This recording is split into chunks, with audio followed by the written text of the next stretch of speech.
menyentuh ya, gitu menyentuh langsung ya. dengan sangat itu pasti efek atau refleks dari badan ini Bulu kudunya iya, langsung berinding pasti semua ya. Kayak seolah-olah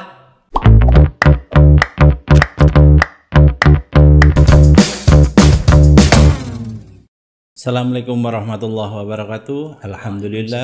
Alhamdulillah wa syukurillah wa ni'matillah rabbi sholli sodri wa yassirli amri wa hlul mutatam bilisani yasqahu qali amma badu.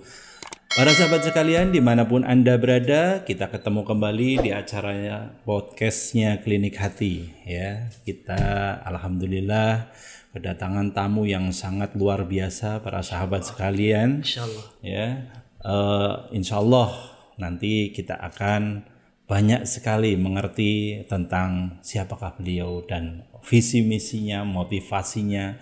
Beliau adalah sosok pemuda yang memang tidak dipungkiri, masya Allah, keislamannya, keimanannya, keisanannya, wah masya Allah, luar biasa gitu ya. Ini salah satu Ustadz pilihan yang ada di Kabupaten Cilacap. Dan beliau adalah termasuk putra terbaiknya Kabupaten Cilacap, putra terbaiknya Indonesia ya. Para sahabat sekalian dimanapun Anda berada, mungkin yang ada di dalam negeri maupun luar negeri ya, kita banyak belajar dari beliau. Karena saya sendiri masih banyak belajar dari beliau. Karena beliau itu sosok yang luar biasa. Walaupun ilmunya setinggi langit tapi tetap membumi, masya Allah. Inilah. Kita nggak usah lama-lama lagi, kita langsung berkenalan dengan Muhammad In'am Faroqi, sarjana hukum. Dan insya Allah bentar lagi nih mengeluarkan magister hukumnya ya. Amin, doanya dan kita doakan bersama-sama ya insya Allah agar benar-benar bisa lulus menjadi magister hukum. Gitu. Amin. Baik, assalamualaikum Ustadz. Waalaikumsalam warahmatullahi wabarakatuh. Sehat Ustadz ya? Alhamdulillah sehat Mas Faroqi, masya Allah. Ini Mas Faroqi, saya panggil Mas Faroqi apa Ustadz Faroqi nih ya? Faroqi aja ya. Faroqi, masya Allah. Itulah luar biasanya ya. Walaupun beliau udah gelarnya retep-retep, panggilannya kayak gitu. Faroqi aja, masya Allah. Biar santai gitu. Iya benar. Nah ini Ustadz Faroqi asli dari Cilacap ya? Asli dari Cilacap, kelahiran Cilacap iya, ya. Betul. Kalau boleh tahu Cilacap di daerah mana ya itu? Kalau spesifiknya itu Kalisabuk. Iya, biasanya terkenal itu Man Kalisabuk. Iya, Madrasah Aliyah Negeri Kalisabuk atau Cilacap itu. Sugihan. Nah, itu kota santri. Masya Allah. Ya memang itu terkenal banget, makanya ini perkumpulan santri-santri ya di daerah sekitar situ kan kuat banget. Ini salah satunya gurunya ini. Masya Allah, saya hanya santri. Masya Allah, iya. Nah ini sampai timbul kecintaan Ustadz Faroqi terhadap mungkin agama dan sebagainya karena mungkin awal mulanya dari kota santri itu lah. Betul. Nah untuk pendidikan sendiri itu Ustadz mungkin dulu pernah sekolah atau apa yang berhubungan dengan santri juga atau di sekolah yang umum? Ya kalau sebenarnya dari awal itu saya dilahirkan dari orang petani, petani desa biasa itu sawah ya. Orang petani, saya mulai pendidikan itu di TK. TK 2 tahun. Dari umur 4 tahun sampai 6 tahun. 4 tahun sampai 6 tahun. Berarti 2 tahun.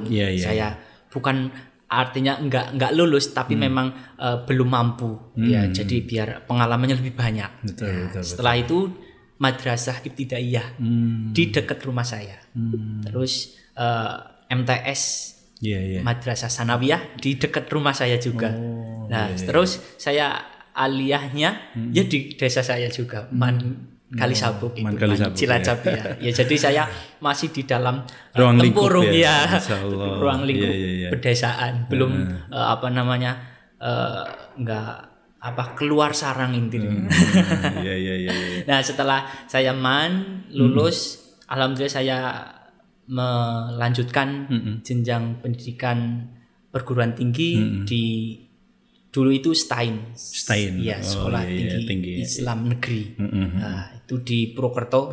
Ya, terus Purwokerto. Saya masuk di Stein, keluarnya itu IAIN. sampai sekarang baru UIN pala. Ya jadi alhamdulillah jangan sampai saya masuknya STAIN keluarnya UIN. Jadi nanti kan tingkat-tingkatnya itu agak mungkin memalukan untuk diri saya sendiri, tapi memang pengalaman lebih banyak. Terus saya setelah S1 lulus 2019 awal itu saya melanjutkan lagi di perguruan tinggi S2-nya itu Magister Hukum di UIN Sunan Kalijaga, Yogyakarta. Oh, di Jogja. Ya, saya memang mengikuti alur dari orang tua. Ya, saya memang dilahirkan mungkin saja ini sudah jadi takdir saya untuk lebih taat kepada orang tua. Sebenarnya ridhollah wa bil ridho walidain. Iya. Seperti itu kan. Masyaallah. Berarti luar biasa ya. Ya, itu pendidikan orang tuanya itu benar-benar mengarahkan full sekolahnya di keagamaan semua ya. Betul. Dari mulai TK, SD, SMP agama, SMA seluruhnya berhubungan dengan agama. Terus kuliah pun demikian ya. Betul. Sarjana hukum tentang keagamaan juga. Betul nggih. Apalagi mengambilnya saya ahwalus syahsiyah atau hukum keluarga Islam. Jadi saya di UIN Jogja juga saya ambilnya hukum keluarga biar linear sejajar. Ada di IAIN Purwokerto yang sekarang UIN Zaizu itu memang sudah ada hukum ekonomi tapi belum ada hukum keluarga. Ya. Jadi saya ingin melanjutkan, mungkin pengalamannya lebih banyak juga. Betul. Dulu memang saya ingin cita-citanya itu di UIN Jogja tetapi belum terlaksana. Jadi saya masuknya di STAIN Purwokerto yang mungkin lebih dekat. Betul. Dan di sana ya mondok atau pesantren. Ya saya selama masuk di kuliah perguruan tinggi di Purwokerto itu sampai lulus itu di pesantren. Masya Allah. Iya. Walaupun di daerah saya itu banyak pesantren, tapi saya tidak di pesantren tersebut. Soalnya saya sudah ikut ngaji lah, ngalong gitu. Betul ngaji ya. Kesana kemari udah di daerah sekitar situ ya. Baik Ustadz. Ustadz Faroqi sendiri untuk saat ini berarti ini bolak-balik nih antara Jogja Cilacap untuk sambil kuliah sambil mungkin ini ya keliling sambil ngaji ngalong tadi ya. Ya Masya Allah itu sudah mungkin jadi sudah takdir saya sendiri mengikuti jejak ibu. Ibu soalnya dari saya umur 14 bulan itu saya ditinggal oleh ibu ke luar negeri atau Arab Saudi. Nyampe umur 13 tahun baru pulang. Nah, berarti saya 2006 itu ibu saya pulang, terus saya khitaman, naik kuda, baru saya merasakan dengan ibu baru sekarang. Gitu. Masya Allah. Jadi ini para sahabat sekalian dimanapun Anda berada ya, ternyata perjuangannya Mas atau Ustadz Faroqi ini luar biasa ya. Ketika memang ditinggalkan sama ibunya mungkin atau sama keluarganya, tapi beliau tetap semangat melakukan aktivitas keagamaan, melakukan aktivitas sekolah tanpa kalau bahasanya sekarang ini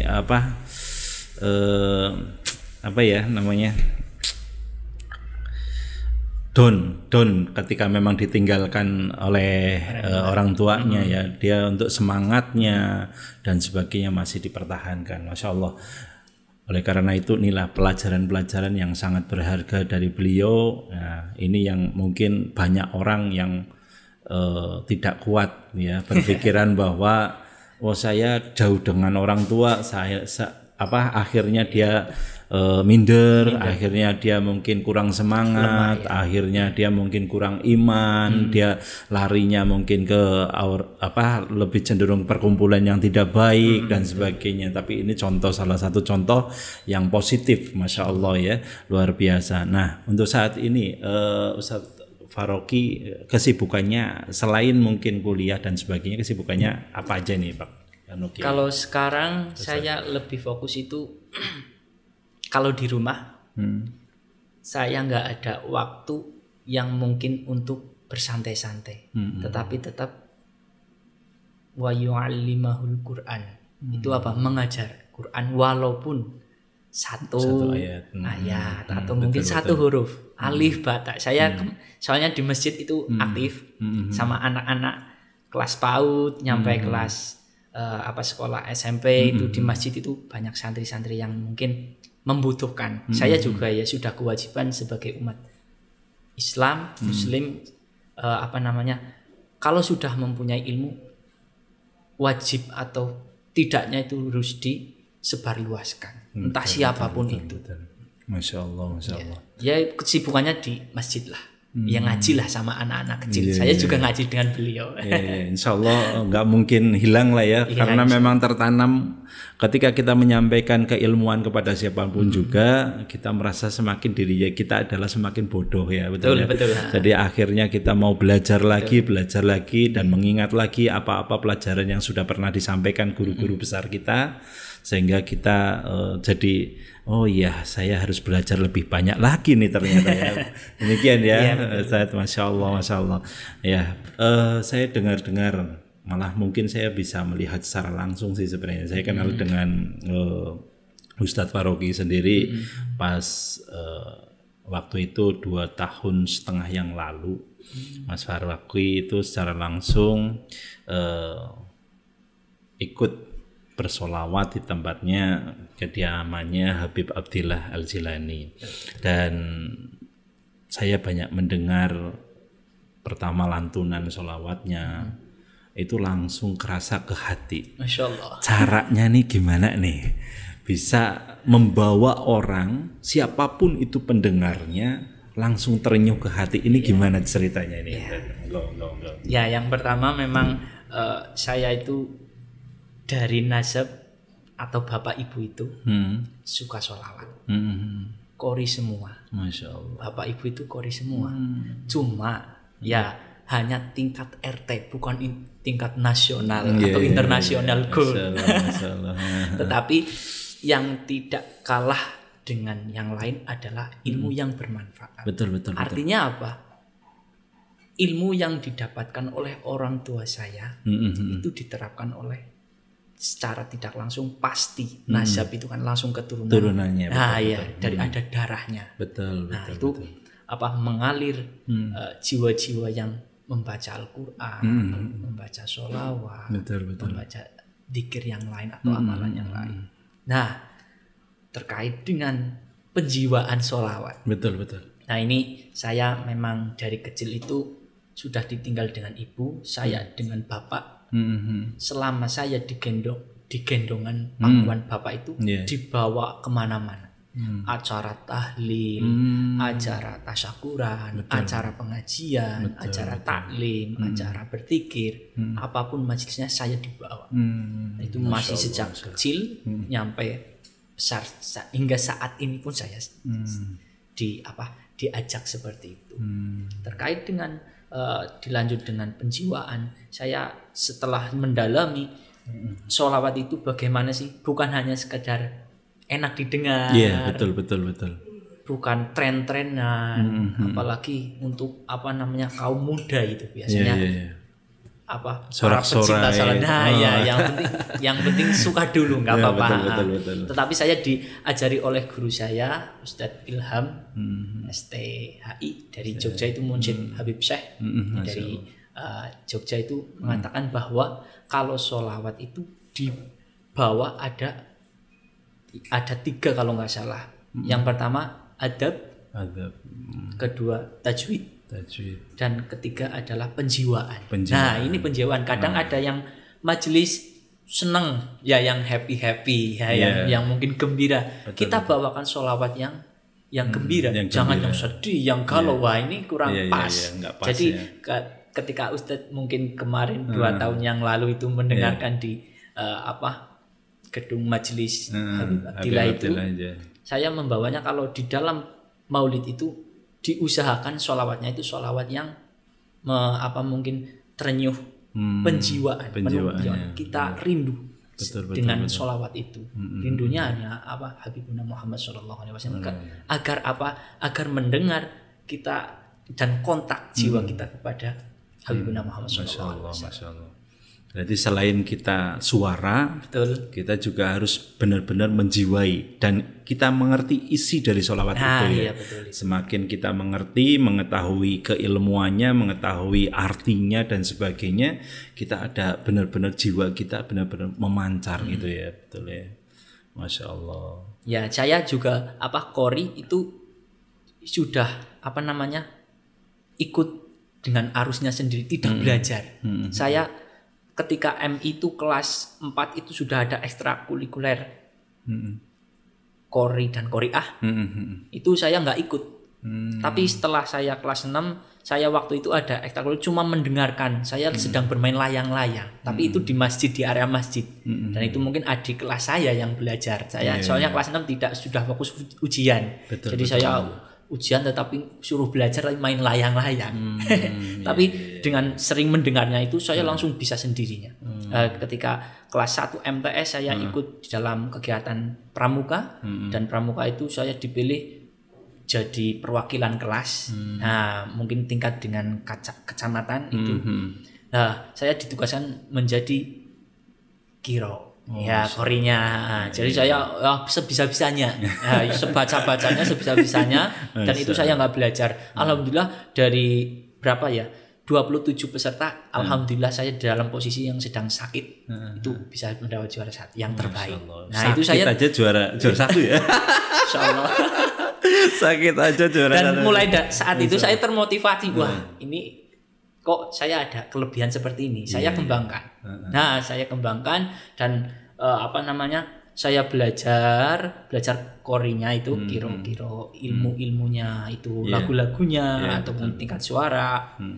Dari mulai jawab bayati dan sebagainya. Saya sampai kelas 3 MTS itu saya juara 1, 2, 1. Satunya 2 kali di tingkat kabupaten, juara 2 di waktu MTS Madrasah Sanawiyah.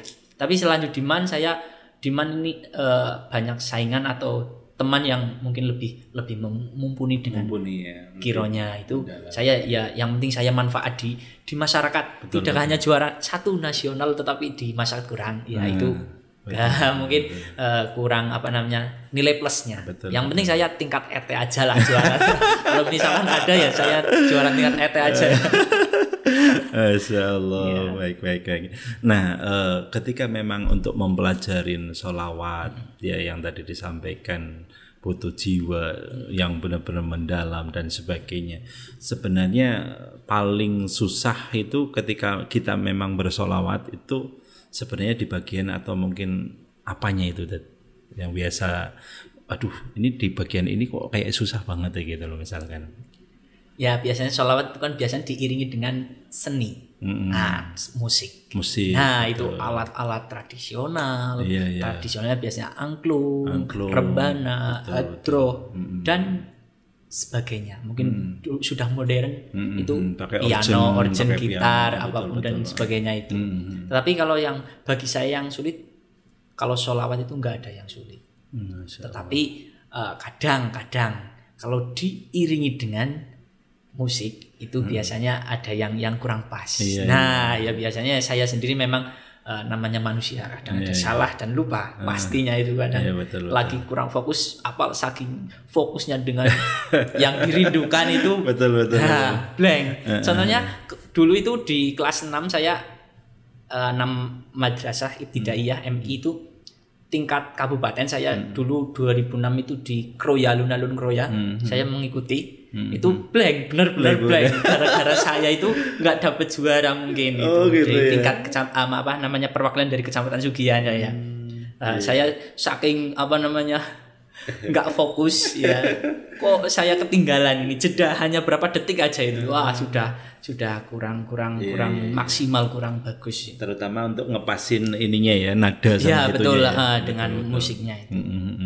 Nah, pernah nggak merasa di saat pas lagi kita benar-benar bersolawat dekat dengan Kanjeng Nabi dan sebagainya, merasakan nih bahasanya ini bahasa yang rada dalam nih, pernah merasakan Kanjeng Nabi datang ini, pernah nggak merasakan hal seperti itu nih? Alhamdulillah saya sejak mengenal sholawat, apalagi maulid, benar-benar maulid, bukan maulid yang mungkin mohon maaf, yang hore-hore atau yang hura-hura. Iya betul. Itu saya pasti yang di ketika mahlul qiyam. Yang tolang alim itu. Iya. Yang marhaban biasanya. Kalau marhaban itu rasanya merinding ya. Semuanya gitu, badan itu kayak agak-agak gemetar gitu. Betul. Apa sih, ada apa dengan diri saya ketika saya apalagi kalau lagunya itu nadanya yang mungkin menyentuh ya, gitu menyentuh ya. dengan sangat itu pasti efek atau refleks dari badan ini bulu kudunya iya, langsung berinding pasti semua ya. Pasti kayak seolah-olah Nabi Muhammad SAW di hadapannya gitu. Betul, rasain. Kadang kalau salawat yang penuh hikmah itu, penuh renungan itu memejamkan. Biasanya pernah nggak sampai nangis? Oh, gitu. Kalau nangis biasanya justru kalau saya sendirian. Sendirian tapi memang sedang sholawat loh. Memang sholawat. Kadang saya memang rutin, mohon maaf ini memang bukan untuk ria pamer, tapi untuk mungkin anak muda lebih mengamalkan istiqomah kan ketika malam Jumat tidak ada kegiatan, diisilah atau hiasi dengan isi-isi maulid sebisanya saja di kamar, renungkan dengan membakar apapun atau wangi-wangian lah, pewangi itu biar lebih suasana itu masuk ke dalam hati. Seolah-olah Nabi Muhammad dan malaikatnya itu menyaksikan diri kita, kita sedang merindukan beliau dan kita mengharapkan syafaatnya selalu. Nah itu biasanya saya kalau sendiri itu lebih rasa lebih mengeluarkan air mata yang saya rasakan. Nah, untuk salawat sendiri ya, mungkin kan kalau saya lihat jauh-jauh di Jujuk misalkan ke Jogja, kemana-mana dan sebagainya, itu awal mulanya bisa sampai timbul, udahlah ini saya butuh nih untuk diri saya, butuh nih untuk ketenangan hati saya. Nah, timbulnya rasa seperti itu semenjak kapan itu? Semenjak kapan? Saya semenjak mengenal habaib Dzurriyyah Rasulullah SAW. Nah itu saya dimanapun ada habaib yang mungkin saja mengundang saya dengan secara terhormat. Bagi saya itu luar biasa yang luar biasa yang saya harapkan selalu hampir setiap hari. Kalau Dzurriyyah memanggil, itu Masya Allah, ibarat itu Rasul yang memanggil saya betul, untuk apa? Sini loh bergabung dengan saya. Nah, semenjak saya mengenal itu tahun 2009 saya dengan Habib Abdullah Abu Mustafa Maus Al-Atas itu ya, itu saya bergabung dengan majelis beliau Riyadhus Syafi'iyah yang di tingkat Kecamatan Sugian, ruang lingkupnya, dan saya 2014 itu saya sudah mungkin dari situ senior, saya mungkin diambil alih oleh Habib Abdillah mungkin karena beliau juga sering mengisi di majelis Riyadhus Syafi'iyah rutinan itu. Jadi saya sampailah ke Habib Abdillah di rutinan majelis Tanwirul Qulub dan sampai sekarang. Dan itu jiwa saya memang termotivasi bahwa tidak ada kesempatan bagi saya di umur atau di kehidupan saya pribadi kalau tidak seperti kapan lagi gitu. Iya betul. Ya mungkin saja kebaikan itu tidak bisa dari sholatnya, zakatnya, puasanya, tapi boleh saja kebaikan yang Allah ridhoi menuju akhirat yang lebih kekal abadi dan yang mungkin diharapkan surga itu adalah melalui sholawat. Amin. Ya. Nah ini mungkin Ustadz ada pesan-pesan khusus enggak nih buat para sahabat podcastnya Klinik Hati yang ada di mana aja ya, yang di dalam negeri maupun luar negeri ya, mungkin untuk para pemuda atau para remaja atau mungkin apa membuat semangat mereka agar tetap cinta dengan sholawat, cinta dengan Kanjeng Nabi dan sebagainya. Bagikan itunya. Bagikan ini buat beliau-beliau nih. Monggo. Kalau visi misi terhadap para pemuda zaman sekarang itu adalah yang mungkin saya pribadi ini sudah saya terapkan hampir dimanapun berada dan selalu itu saya terapkan adalah tidak adanya kesombongan. Tidak adanya kesombongan. Bagaimana pemuda tidak boleh sombong dengan kegiatan yang mungkin dibanggakan saat ini. Mohon maaf yang sedang bekerja, jangan bangga dengan pekerjaannya, tetapilah hiasilah dengan amaliah-amaliah yang bermanfaat untuk selanjutnya. Soalnya kita hidup di dunia adalah hanya mampir ngombe. apa yang sebagai bekal untuk selanjutnya adalah itu yang saya harapkan, dan untuk mengajak para pemuda, bumikan sholawat, jalinlah persaudaraan. Nah itu yang saya di mana-mana kadang nggak kenal, etok-etok kenal ya, itu biasanya yang saya kaget, wah nggak kenal ini siapa, tapi ya Ustadz ya apapun, nah itu sebutannya kepada diri saya sendiri, tapi saya selalu memberikan jalinlah persaudaraan, walaupun tidak mengenalnya. Siapa tahu dengan cara seperti itu termotivasi, wah ini kegiatan yang baik, yang khair. Betul. Itulah yang saya bisa sampaikan kepada pemuda-pemudi di zaman sekarang. Kapan lagi kalau nggak sekarang seperti itu. Betul. Ya mungkin istilahnya adalah bumikan sholawat dimanapun berada, dan jadilah persaudaraan. Amin. Para sahabat sekalian dimanapun Anda berada, ini pelajaran yang sangat luar biasa, walaupun sebentar kita ngobrolnya tapi isinya dalam sekali para sahabat, Masya Allah, karena memang jarang sekali anak-anak muda yang memang cinta dengan kegiatan positif, dan mungkin jarang di luaran sana yang cintanya sama Kanjeng Nabi Muhammad sampai luar biasa. Kegiatan-kegiatannya dipenuhi dengan acara-acara yang berhubungan dengan sholawat, berhubungan dengan mungkin kegiatan-kegiatan agamaan dan sebagainya. Tapi beliau salah satu contoh yang baik, contoh terbaik Kabupaten Cilacap, dan ini luar biasanya, ini banyak pelajaran sekali.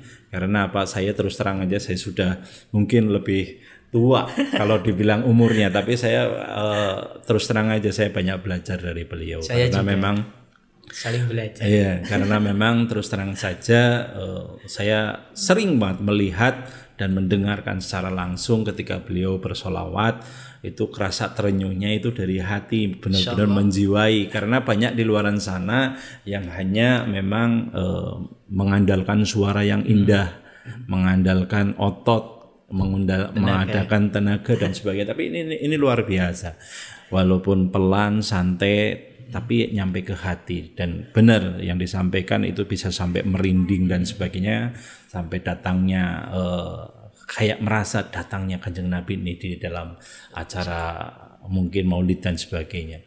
Para sahabat sekalian dimanapun Anda berada, mungkin kita banyak pingin belajar lagi nanti suatu saat. Ya kami harapkan untuk mendapatkan waktu lagi nih, karena ini Masya Allah, saya ngundang beliau itu mungkin udah jauh-jauh waktu, karena memang banyaknya kegiatan beliau yang sangat luar biasa, sehingga saya minta waktu aja, butuh waktu untuk kita menyamakan, ngakurin waktunya, dan alhamdulillah disempetin nih hari ini, alhamdulillah. Dan semoga pertemuan kali ini bukan pertemuan yang terakhir dengan beliau. Kita pingin belajar lagi untuk part-part yang berikutnya, ya syukur pisan kita harus banyak belajar lagi, semangat lagi dengan kita selalu ngobrol dengan orang-orang yang positif, ya seperti beliau. Mungkin itu aja dari saya. Wabillahi taufiq wal hidayah. Wassalamualaikum warahmatullahi wabarakatuh. Rahayu, rahayu, rahayu.